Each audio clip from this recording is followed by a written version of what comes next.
a backbone for biblical prophecy, comes right out of the book that we're studying. It's the book of Daniel. God's been communicating with this Old Testament prophet whose name is Daniel, and he's been telling us the rise and fall of Gentile kingdoms. Well, Canada's part of that. Some have already occurred. Some are still on the way. Daniel has a hand on God's plan because God has revealed to him when that proper time is going to come. And he's really said to us, look out, it's going to take place.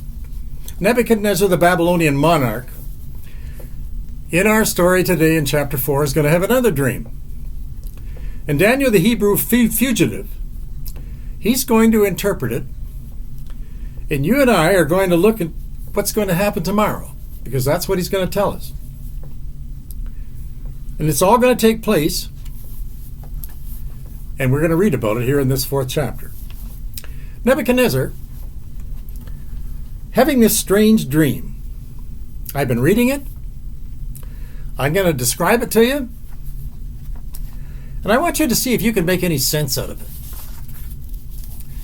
The king says, I was looking, and behold, there was a tree in the middle of the earth, and it reached right up to the sky. And you could see it from every place, all over the earth. It grew beautiful fruit. Animals found shade under its foliage. Birds of the air, they dwelt in the branches. Both man and animals, they ate from the abundance of the tree. And then the goofiest thing happened. A voice from heaven said, chop the tree down. Cut all its branches off. Strip the foliage. Scatter the fruit. Cut the tree all the way down to the roots, but keep the stump. Put a band around that stump of iron and bronze. Having said this, Nebuchadnezzar looks at Daniel and he says, what does all that mean? Daniel now explains the dream. Your Majesty, that tree in your dream is you. You're the most powerful person on earth. From that lofty perch, O king, God has given you power. He's given you a lot of pleasure. He's giving you peace of mind. And on top of all that, he's given you prosperity. He's made you very rich. But, Your Majesty, things are going to change in your life. In the ancient world, military conquests, they usually meant that your gods, since you're an idolater, they were greater than the gods of the nations that you conquered. King Nebuchadnezzar, he had conquered all the other nations, all around him. So he was pretty smug. Babylonian gods were more powerful than their gods. So he thought. He was now the king of the castle. Now comes Daniel. Daniel doesn't worship any of the king's gods or his idols. He worships the God of Israel. That bothered that Babylonian monarch. He didn't want to acknowledge to Daniel that God could reveal things to Daniel and not to any of his gods or his priests. He's a bit jealous. So here is the dream that he had. An impressive tree grew enormously tall, and it stood out for all its beauty and its abundance. And you could see the tree from all the way to the ends of the earth. The Babylonian kingdom was that tree, and it spread its influence all over the known world. Beasts and birds, they alike, they found shelter and provision in the tree. Then comes forth a judgment from a heavenly being. Chop the tree down. It would appear that the tree was doomed. But there is a flicker of hope. The tree won't be completely chopped down because the stump is going to be still left on the ground with a band of bronze around it. So in his dream, the tree has now become a person. And that person is the king.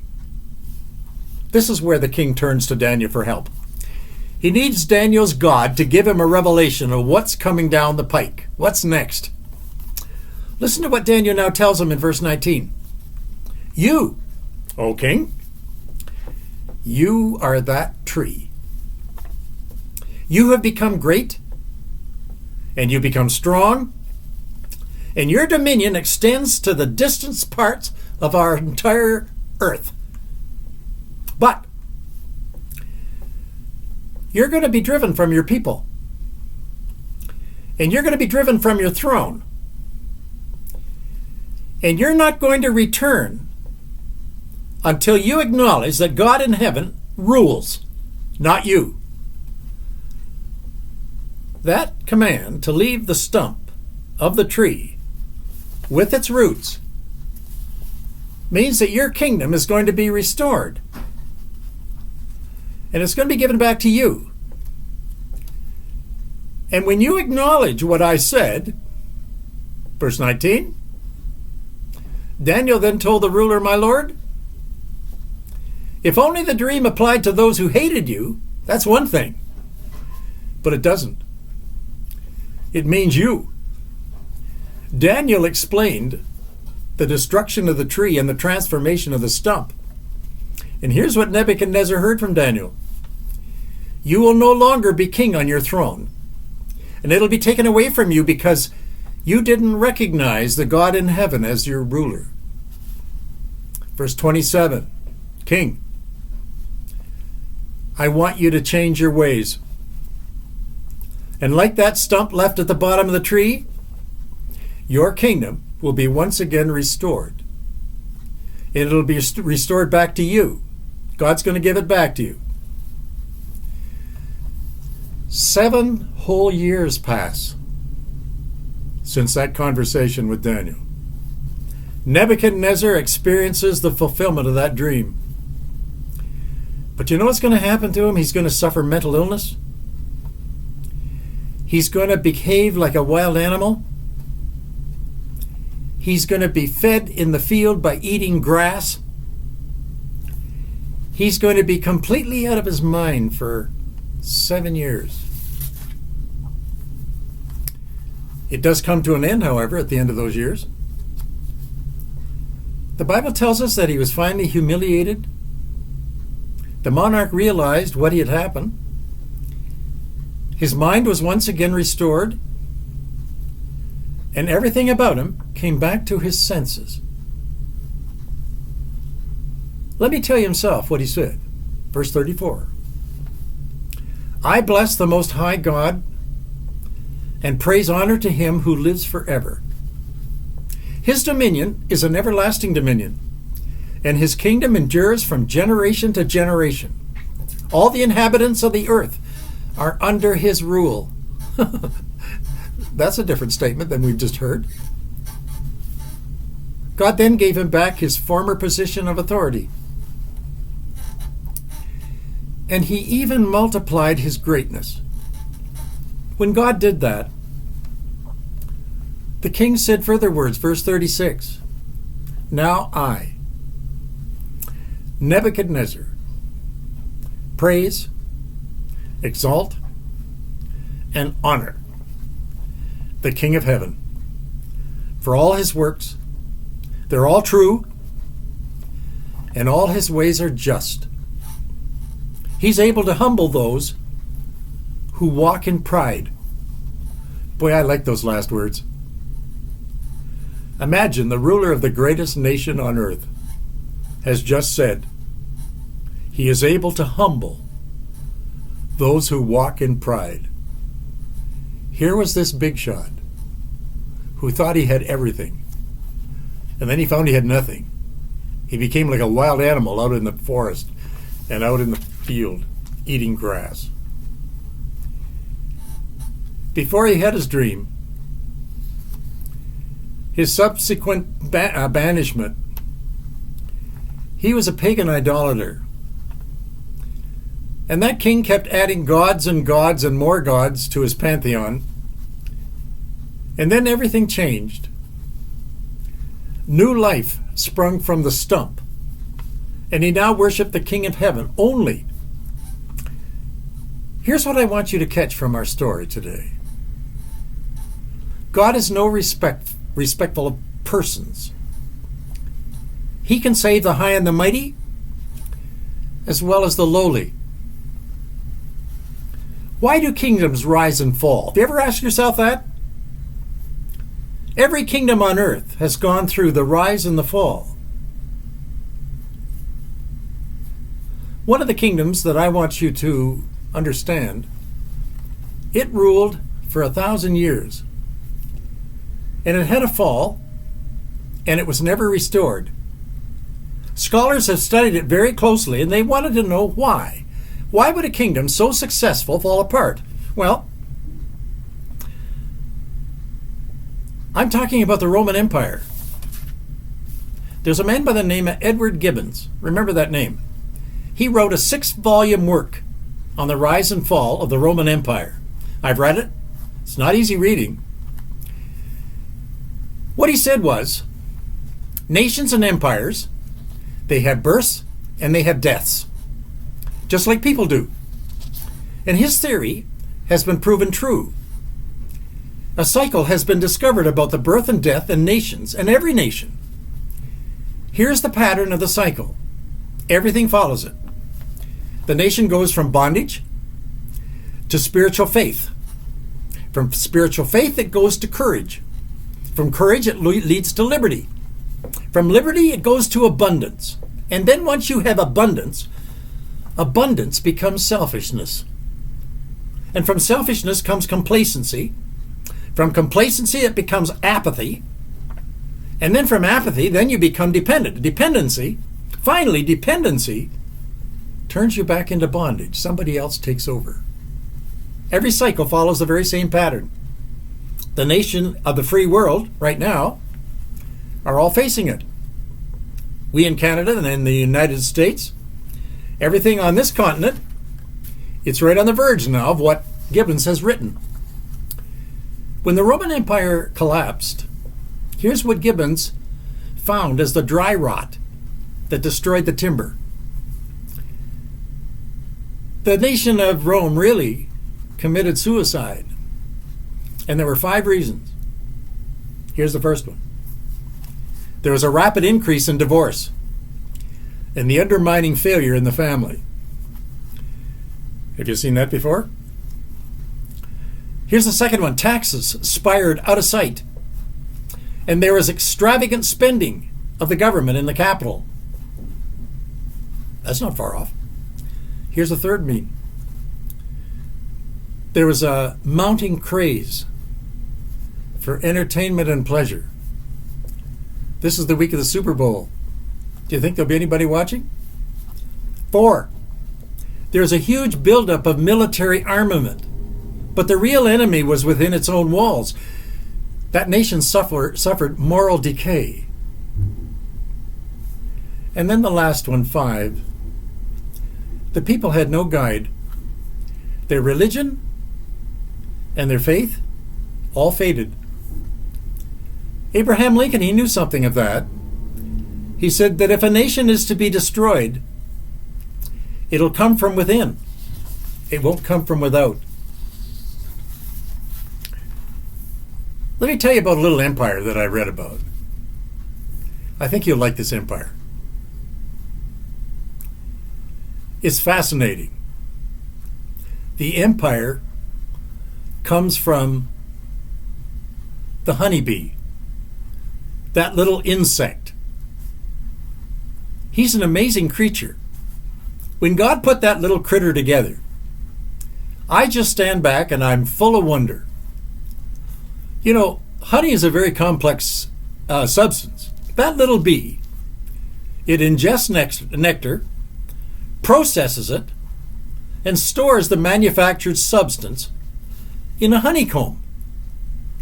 These combs, they're made out of wax. The beeswax comes from where the bees secrete their wax from those little glands at the bottom of their abdomen. And they use the wax to form the walls and the caps in the comb to keep the honey. And you know, beeswax is wonderful. It's a great benefit. Candle making comes from that, so do soaps, cosmetics, pills, even furniture polish. There are 8 species of honeybees, and our world would be lost without them. They pollinate our fruit and our crops. And if they didn't do that, we'd be in trouble. Albert Einstein, you probably don't know it, but he kept bees. And he made the statement, he said, you know, if the world lost its bees, we would probably lose our existence because we could only last for 4 days if they were gone. All those listening to me out there, you've probably got a jar of honey in your pantry. The history of honey goes way, way back. The pharaohs in Egypt, they loved it. So much so that when they died, jars of honey, they were placed in their tombs in the pyramid chambers for their travel to the afterlife. But strangely enough, when you tested those tombs for that honey, it was still good. It hadn't been destroyed. It was edible. I use honey every day as a sweetener in my coffee. My wife uses it all the time for sweetener in her baking. Honey's not mentioned in the book of Daniel, however, but the king and all his kitchen pantry, I'll bet you they had it, because it was there then. It was the go-to ingredient for natural sugar. When you study the insect kingdom, don't leave the honeybee out. There's a wonderful teaching there. It's a study of God's empire and how his little empire doesn't collapse. Take a look at the honeybee. Each colony could have within it from 20 to 25 to 35,000 bees. And with that hive, bees are assigned different tasks, just like you and I. Some bees in that hive are janitors. They just clean the hive. Some are architects and developers. They mathematically perfect the hexagon cells that contain that honey. Others, they're part of the air conditioning unit. They flap their wings to circulate the air to keep the hive at a constant temperature. Others are like little fishermen. They go out of the hive and they go looking for nectar. And they collect the nectar in their mouths and they bring it back as spit. When they get back to the hive, they do a little dance when they come into the hive. And that dance is really a little piece of global positioning because they're telling their other buddies, go where I came from and you're going to find the same source of nectar. Go get some more. How can a bee do that? It's called instinct. God has programmed within them the knowledge of how to do all these things. No one has to teach them. Instinct governs their actions. Have you ever wondered what would happen if instinct within the bee kingdom suddenly snapped? Imagine the bees deciding that they were sick of being air conditioned. If they got rid of those air conditioning bees, the hive would overheat. It'd be destroyed. Or that dancing at the door with the global positioning. What if they got sick of doing that and they said, go find your own nectar. I got mine. You go find some.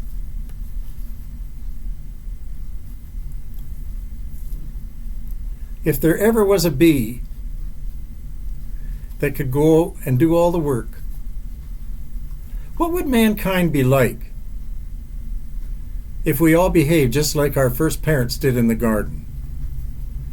They chose to do it alone, without God. Every man for himself. And we've been doing it ever since. Nebuchadnezzar, the ruler of Babylon, he didn't need God. He told him, I'll do it my way. I don't want you to be like him. When God called you, you became his bee in his colony. And you have a spiritual instinct that God has given you. And he wants you to follow it.